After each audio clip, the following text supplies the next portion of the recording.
No decorrer da sua carreira, teve diversos trabalhos sociais, se formou também em filosofia, mas o seu trabalho, suas obras, eram totalmente direcionadas à sociologia. Um dos seus principais trabalhos foi a existência de uma consciência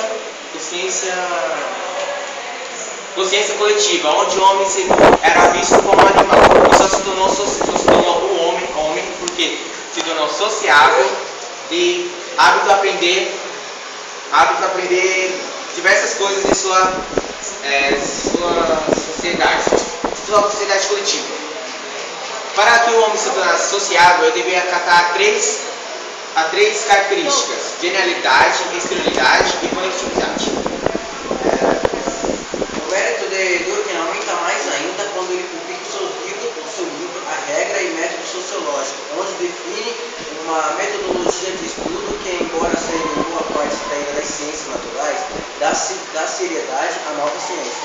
Era necessário revelar as leis que reagem ao comportamento social, ou seja, o que comanda os fatos sociais. Um dos pontos. Essas leis são relacionadas às características que eu falei: genialidade, conectividade e exterioridade. Essas são obras também que Emílio Durkheim fez para divulgar a sociologia.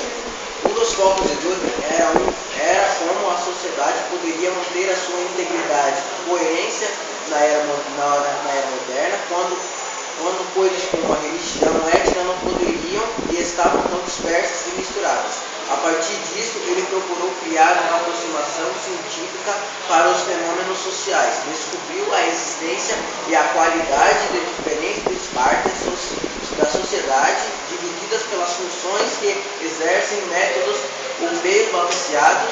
Isso ficou conhecido como a teoria do fundamentalismo. Também falava que a sociedade do que a soma de duas partes. Ao contrário de Max Weber, ele não estava focado no que é a motivação, as ações individuais das pessoas, o individualismo, mas nos estudos dos fatos sociais, termos criados por ele mesmo.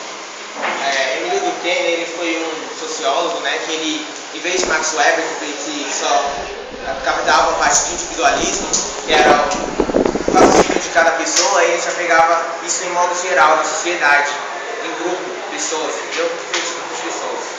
Os fatos sociais têm uma existência independente e objetiva que as ações individuais e podem ser explicadas por outros fatos sociais, como a religião, onde a sociedade está submetida ao governo, etc. Discutiu os fatos de que na sociedade moderna a divisão do trabalho ser bem maior do que antes.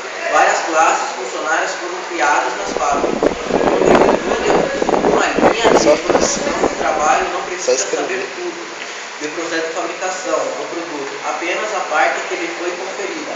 Isto gerou uma independência cada vez maior. Antes o fazendeiro trabalhava na sua própria propriedade, autossuficiente, sem depender dos grupos de trabalhadores para se alimentar às necessidades. Agora o trabalhador ganha seu dinheiro e tem que confiá-lo a outros grupos para poder se manter com roupas e alimentação. Durkheim acreditava que a sociedade mais beneficiada pelo processo educativo. Para ele, a educação é uma socialização da jovem geração pela jovem geração adulta.